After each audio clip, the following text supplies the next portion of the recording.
Pride and Prejudice by Jane Austen. Chapter 40.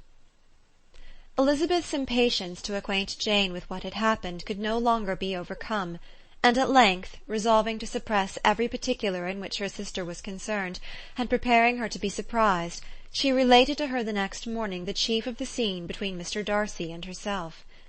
Miss Bennet's astonishment was soon lessened by the strong sisterly partiality which made any admiration of Elizabeth appear perfectly natural, and all surprise was shortly lost in other feelings. She was sorry that Mr. Darcy should have delivered his sentiments in a manner so little suited to recommend them, but still more was she grieved for the unhappiness which her sister's refusal must have given him. "His being so sure of succeeding was wrong," said she, "and certainly ought not to have appeared. But consider how much it must increase his disappointment." "Indeed," replied Elizabeth, "I am heartily sorry for him, but he has other feelings which will probably soon drive away his regard for me. You do not blame me, however, for refusing him?"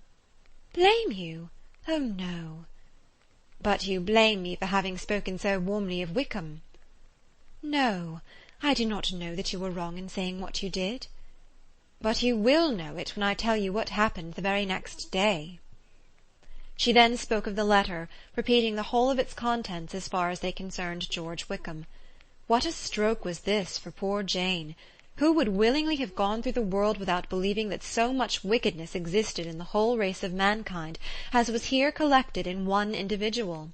Nor was Darcy's vindication, though grateful to her feelings, capable of consoling her for such discovery. Most earnestly did she labour to prove the probability of error, and seek to clear the one without involving the other. "This will not do," said Elizabeth. "You will never be able to make both of them good for anything. Take your choice, but you must be satisfied with only one. There is but such a quantity of merit between them, just enough to make one good sort of man, and of late it has been shifting about pretty much. For my part, I am inclined to believe it all Darcy's, but you shall do as you choose." It was some time, however, before a smile could be extorted from Jane. "I do not know when I have been more shocked," said she. "Wickham so very bad! It is almost past belief. And poor Mr. Darcy! Dear Lizzie, only consider what he must have suffered. Such a disappointment! And with the knowledge of your ill opinion too, and having to relate such a thing of his sister. It is really too distressing. I am sure you must feel it so." "Oh, no, my regret and compassion are all done away by seeing you so full of both. I know you will do him such ample justice that I am growing every moment more unconcerned and indifferent. Your profusion makes me saving, and if you lament over him much longer, my heart will be as light as a feather." "Poor Wickham! There is such an expression of goodness in his countenance, such an openness and gentleness in his manner."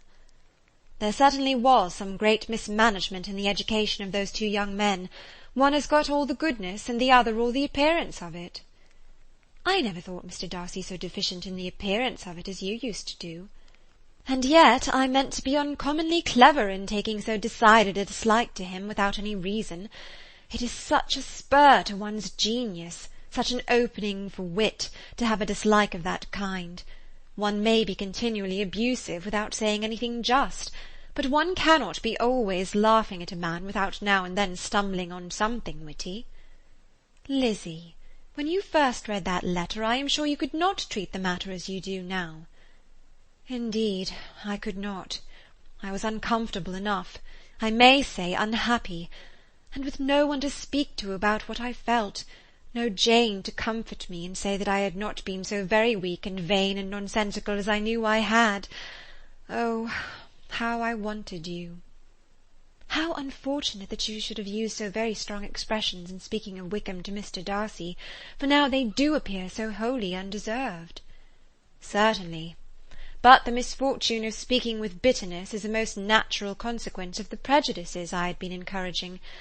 There is one point on which I want your advice.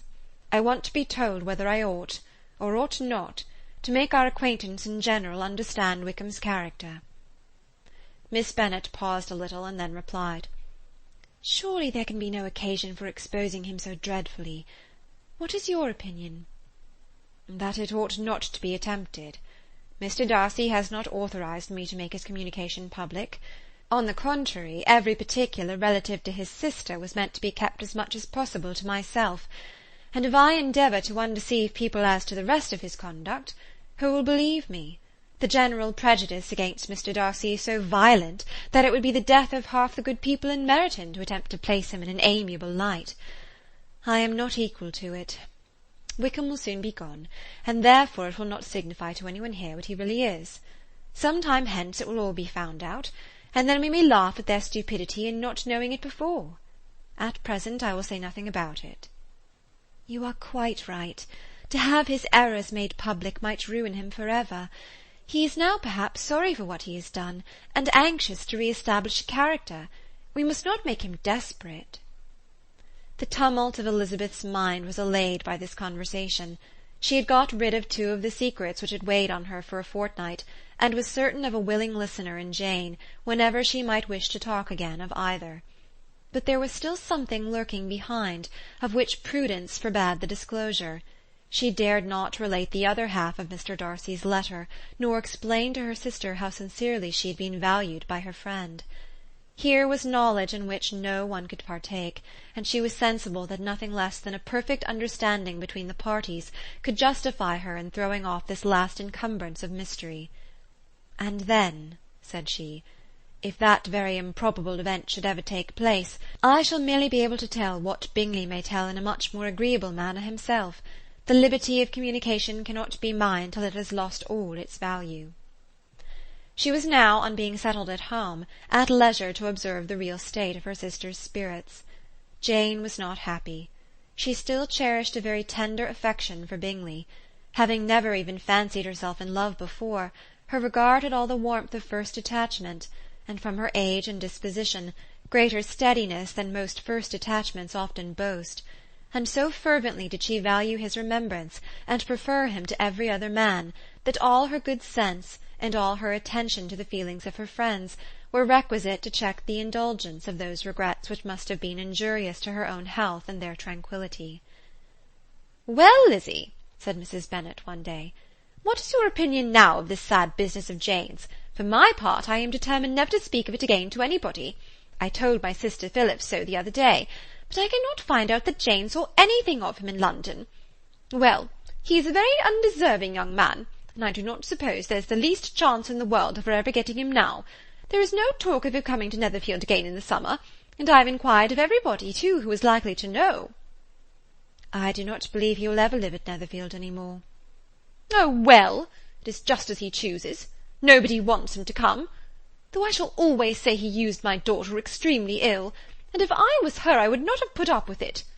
Well, my comfort is, I am sure Jane will die of a broken heart, and then he will be sorry for what he has done." But Elizabeth could not receive comfort from any such expectation, and she made no answer. "Well, Lizzie," continued her mother soon afterwards, "so the Collinses live very comfortable, do they? Well, well, I only hope it will last. And what sort of table do they keep? Charlotte is an excellent manager, I dare say. If she is half as sharp as her mother, she is saving enough. There is nothing extravagant in their housekeeping, I dare say." "No, nothing at all." "A great deal of good management, depend upon it. Yes, yes, they will take care not to outrun their income. They will never be distressed for money. Well, much good may it do them. And so, I suppose, they often talk of having Longbourn when your father is dead. They look upon it quite as their own, I dare say, whenever that happens." "It was a subject which they could not mention before me." "No, it would have been strange if they had, but I make no doubt they often talk of it between themselves. Well, if they can be easy with an estate that is not lawfully their own, so much the better. I should be ashamed of having one that was only entailed on me." Chapter 40.